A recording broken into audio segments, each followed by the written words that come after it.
Ayon sa nakikita ko sa iyong hinaharap, nakatakdakang akitin ng tao na hahamon sa'yo. Kung gano'n ang babaeng yun ang siyang magiging anino ko, Ang anino ay ikaw. Mula sa naghatid ng mga pinakading malilimutang Asian period drama sa Philippine Primetime.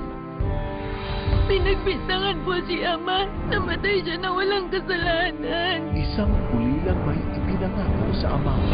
Ipagpapatuloy ko ang buhay. Kaya lang, sinabi niya sa akin. Pero sana kahit isang beses man lang makita ko ulit kayo. Ngayong Nobyembre, kilalanin ang ordinaryong babaeng sasabay sa himig ng kapalaran. Ikaw si Dongyi, di ba? Utusan po ako sa kabanihan ng musika. At paiibigin ang buong kaharian. Kakaiba talagang babaeng yun. Korea's multi-awarded period drama. Hindi ko makakalimutan ang ginawa mo para sa bayan. Dongyi, malapit na sa GMA.